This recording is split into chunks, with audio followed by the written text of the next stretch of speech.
안녕하십니까. 이번 시간에는 통합과학 1단원 물질의 규칙성과 결합 문제풀이입니다. 우리가 공부를 하는 것은 이론적인 내용을 배우는 것도 중요하지만 현실적으로 문제를 잘 풀기 위한 것입니다. 당연히 문제를 많이 풀어보는 것이 중요하고요. 틀렸던 것은 오답 노트를 통해 정리해 두시면 좋을 것 같습니다. 총 4번에 걸쳐 문제풀이를 할 예정이고요. 간단하게 정리를 할 예정입니다. 궁금하신 점은 댓글을 통해 문의 주시고요. 더보기 설명란에 문제지 링크를 걸어두도록 하겠습니다. 1번 보도록 하겠습니다. 빅뱅 우주론 옳지 않은 것은 1번 우주는 지금도 계속 팽창하고 있다. 맞는 설명이고요. 빅뱅 직후 우주는 지금보다 훨씬 뜨거웠다. 팽창하면서 온도가 내려갔죠. 맞는 설명이 되겠습니다. 현재 우주를 구성하고 있는 물질은 빅뱅 직후에 모두 만들어졌다. 빅뱅 직후에 보통 수소나 헬륨, 리튬이 만들어졌고요. 그 밖의 원소들은 별의 탄생과 진화를 통해 만들어졌죠. 틀린 설명이 되겠습니다.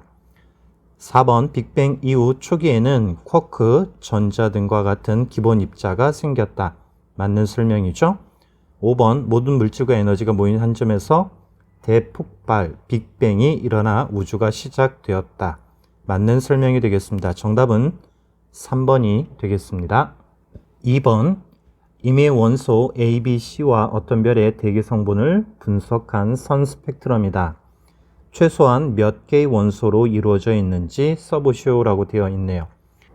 아래쪽에 있는 대기의 스펙트럼을 보시면 A와 B와 중복이 되는 것을 볼 수가 있겠습니다. 그리고 바깥쪽에 보라색처럼 A, B에 없는 스펙트럼이 보이게 되겠죠.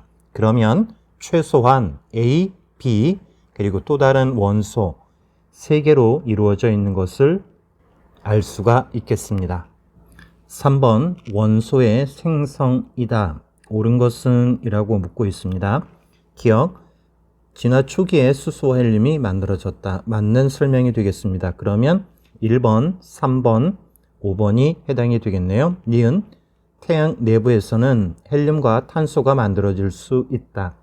질량이 태양 정도인 경우에는 탄소 또는 산소까지 만들어지고요. 질량이 큰 별에서는 철까지 만들어진다 라고 했었죠. 니은도 맞는 설명이 되겠습니다. 그러면 정답은 5번이 되겠네요. 이것도 맞춰 보도록 하겠습니다.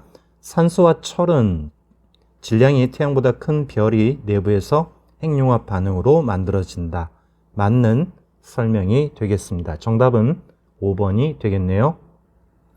4번 주기울표이다. 옳은 것은 기억 주기울표에서 가로줄을 족, 세로줄을 주기라고 한다. 반대로 되어 있죠. 가로가 주기, 세로줄을 족이라고 합니다. 틀렸고요. 니은 주기율표에서 같은 족에 속하는 원소는 원자과 전자수가 같다. 맞는 설명이 되겠죠. 1족이면 원자과 전자는 1개. 디귿 1족 원소는 모두. 자, 모두라는 말이 들어가면 주의 깊게 보셔야 되겠습니다. 알칼리 금속에 속하며 물과 격렬하게 반응한다. 맞는 설명인데 뭐가 틀렸죠? 수소가 제외가 되어야 되겠죠. 그래서 틀린 설명이 되겠습니다. 리을 원소의 주기성이 나타나는 까닭은 원자 번호가 증가함에 따라 원소의 원자과 전자수가 주기적으로 변하기 때문이다. 맞는 설명이 되겠습니다. 정답은 니은, 리을이 되겠습니다. 5번 주기율표의 일부분이다. 옳은 것은 이라고 묻고 있네요. A는 원자과 전자수가 1개이다. A는 2족이기 때문에 원자과 전자수가 2개가 되겠네요. 틀렸고요. 2번 B는 전자가 모두 7개이다. B는 9번인 플루오린이 되겠죠. 그러니 전자가 모두 9개가 되겠고요. 원자 번호도 9번이겠죠. 17족이니 원자과 전자수가 7개가 되겠습니다. 틀렸고요. 3번 C는 할로젠 원소로 수소와 반응한다. C는 알칼리 금속이 되겠죠. 틀린 설명이 되겠습니다. 4번 D는 16족이며 원자과 전자수는 16개이다. 16쪽까지는 맞는 설명인데요. 원자과 전자수는 16개가 아니라 몇 개가 되겠죠? 6개가 되겠습니다. 틀린 설명이 되겠습니다. 5번 E는 C와 격렬하게 반응한다. 자, C는 나트륨이 되겠고요. 그리고 E는 염소가 되겠죠. 두 개가 만나면 어떻게 되죠? NaCl이 되겠습니다. 맞는 설명이 되겠습니다. 정답은 5번이 되겠습니다. 6번 알칼리 금속의 성질을 설명한 것에는 R, 할로젠 원소에 설명한 것에는 할이라고 써보자. 표백 및 살균 작용, 염소 소독을 기억하시면 되겠죠? 할로젠 원소가 되겠고요. 2번 금속과 격렬하게 반응한다. NaCl을 기억하시면 되겠죠? 역시 할로젠 원소가 되겠고요. 물에 넣으면 격렬하게 반응한다. 알칼리 금속은 공기 중에서도 쉽게 산화하고 물과 반응하면 격렬하게 반응하겠습니다. 4번 칼로 쉽게 자를 수 있을 정도로 무르다. 알칼리 금속이 되겠습니다. 7번 서로 다른 두 원자 A와 B의 전자 배치이다. 가로 1번 A와 B의 원자과 전자수를 각각 써보자. 원자과 전자는 가장 바깥쪽 껍질의 전자수를 의미하겠습니다. A는 하나가 되겠고요. B는 7개가 되겠습니다. 2번 A와 B가 안정해지는 방법을 각각 쓰고 A와 B가 반응할 때 형성되는 화학결합의 종류를 써보시오. 자, A는 원자과 전자가 하나니 한 개의 전자를 잃어버리겠죠? 그러면 플러스가 많으니 양이온이 되겠습니다. B는 하나가 부족하니 한 개를 얻고 안정해지겠죠. 음이온이 되겠고요. 이게 Na 플러스 Cl 마이너스가 되겠죠.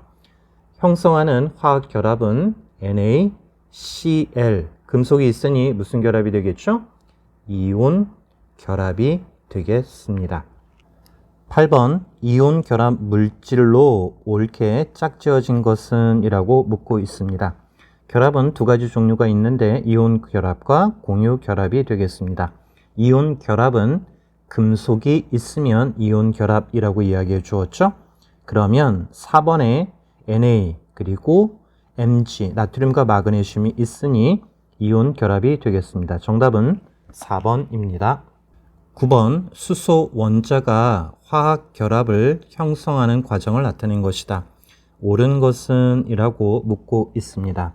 기억, 수소와 수소가 결합하면 안정해진다. 맞는 설명이 되겠죠? 자, 그러면 1번, 4번, 5번이 해당이 되겠습니다. 니은 수소와 수소 사이에는 이중 결합이 형성된다. 틀린 설명이죠? 전자쌍 한 개가 형성이 되겠습니다. 하나가 부족하니 하나의 전자를 서로 내놓아 전자쌍 하나를 공유하게 되겠죠. 단일 결합이게 되겠습니다.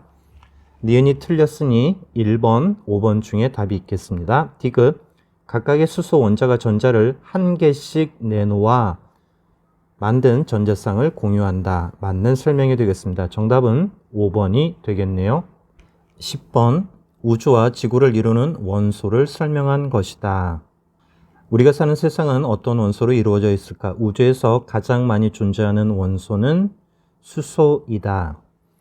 알 수 있는 방법을 설명해 보시오 라고 되어 있습니다. 자, 우주에서 오는 빛의 스펙트럼을 분석을 해 보면 수소 원소의 선 스펙트럼이 나타납니다. 이를 통해 우주에 가장 많이 존재하는 원소는 수소가 되겠습니다. 11번, 우주의 초기 진화 과정에서 수소와 헬륨 이외의 다른 원소들이 만들어지지 않는 까닭을 설명해 보시오. 자, 팽창하게 되면 온도가 어떻게 될까요? 온도가 내려가겠습니다. 온도가 내려간다면 핵융합 반응이 일어나지 않겠죠? 핵융합 반응이 일어나지 않는다. 그래서 다른 원소가 만들어지지 않았습니다. 12번 초신성이 폭발하는 모습이다. 초신성이 폭발할 때 어떤 원소들이 만들어지는지 설명해 보시오 라고 되어 있습니다. 자, 별의 탄생과 진화 과정을 통해 태형 질량 정도이면 탄소 또는 산소까지 만들어지고요. 태형보다 질량이 큰 경우에는 철까지 만들어진다라고 하였습니다. 하지만 철은 안정하기 때문에 더 이상 핵융합 반응이 일어나지 않겠죠. 이런 상태에서 폭발이 일어나면 철보다 무거운 원소가 생성되겠습니다. 정답은 철보다 무거운 원소가 생성이 된다 라고 적으시면 될 것 같습니다. 13번 몇 가지 원소의 원자 번호와 원소 기호를 나타낸 것이다. 가로 1번 리튬, 네온, 나트륨, 마그네슘 원자의 전자 배치를 그림으로 표현해 보시오 라고 되어 있네요. 하나하나씩 보도록 하겠습니다. 리튬은 3번이니 양성자 3개 그리고 전자 3개가 되겠죠. 자, 첫 번째 껍질에 전자 몇 개요? 2개 들어가면 꽉 차겠죠. 그리고 전자가 3개 있어야 되니 두 번째 껍질에 전자가 하나 더 들어가겠습니다. 10번 나트륨 보도록 하겠습니다. 양성자 10개, 그러면 전자도 모두 몇 개가 될까요? 10개가 되어야 되겠죠?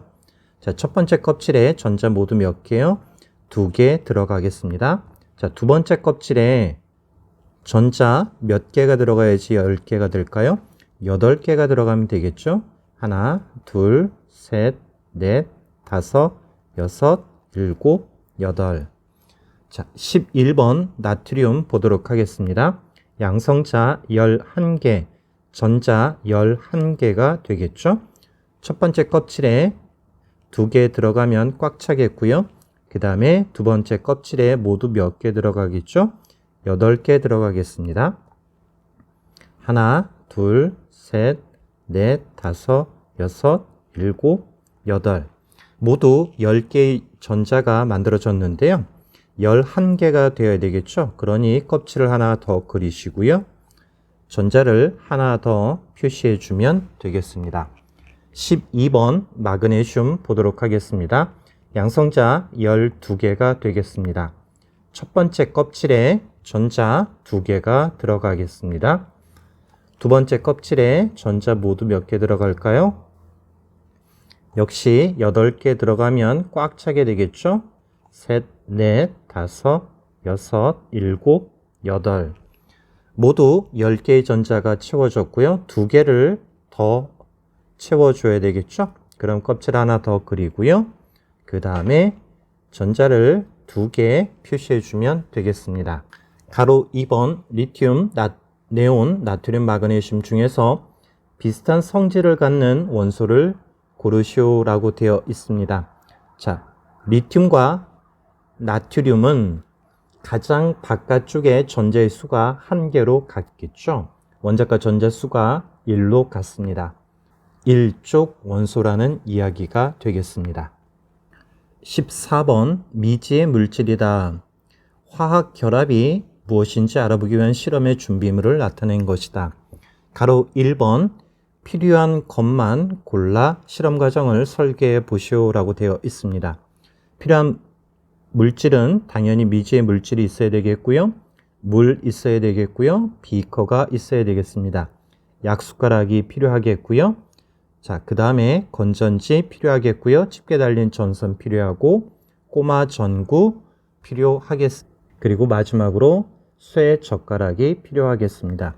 무슨 얘기냐면 물에 녹여서 전류가 통하는지를 확인해 보면 이온 결합인지 공유 결합인지를 알 수가 있겠죠. 자, 가로 2번 실험 결과에 따라 미지의 물질을 형성하는 화학 결합을 어떻게 알 수 있는지 설명해 보시오. 방금 설명해 드렸는데 물에 미지의 물질을 녹여서 쇠젓가락과 전선을 통해서 연결을 해 보았을 때 꼬마 전구에 불이 들어온다면, 즉 전류가 흐른다면 이온 결합 물질이 되겠죠. 그렇지 않다면요, 공유 결합 물질이 되겠습니다. 15번 몇 가지 원소를 원소기호로 나타낸 것이다. 가로 1번 위 원소로 이루어져 있는 물질을 5개만 써보시오. H2 그리고 O2 Cl2 H2O NaCl 이렇게 적으시면 될 것 같습니다. 가로 2번 화학 결합은 무엇인지 각각 써보시오 라고 되어 있습니다. 자, 이온 결합, 공유 결합을 구분하는 방법은 어떻게 한다고요? 금속이 있으면 이온 결합, 없으면 공유 결합이라고 이야기해 주었죠. 자, NaCl에서 금속이 있으니 이온 결합이 되겠고요. 나머지는 금속이 없으니 공유 결합이 되겠습니다. 가로 3번 보도록 하겠습니다. 원소가 다양한 화학 결합을 형성하는 것처럼 우리 삶에서도 다른 사람과 더불어 살아갈 때 더욱 풍성하고 다양한 인간관계를 맺을 수 있다. 생활 속에서 화학 결합에 비유될 수 있는 상황을 찾고 그렇게 생각한 까닭을 설명해 보시오라고 되어 있습니다. 우선 공유 결합 한번 보도록 하겠습니다. 친구와 함께 농구공을 구입했습니다. 축구공, 야구공처럼 생겼네요. 자, 이 농구공을 필요할 때 사용한다면 이 농구공이 공유 전자쌍이 되겠습니다. 자, 이온 결합 생활 속에서 어떤 것들이 있는지 한번 본다면요. 나에게 필요하지 않는 물건을 다른 사람에게 주고 내가 필요한 물건을 받는 것, 이런 것들은 이온 결합에 비유할 수 있겠습니다. 그 밖에 다른 여러 가지 것들도 예로 들 수 있을 것 같습니다. 이번 시간에는 간단하게 단원 평가 문제를 살펴보았습니다. 다음 시간에는 형성평가 문제를 보도록 하겠습니다. 감사합니다.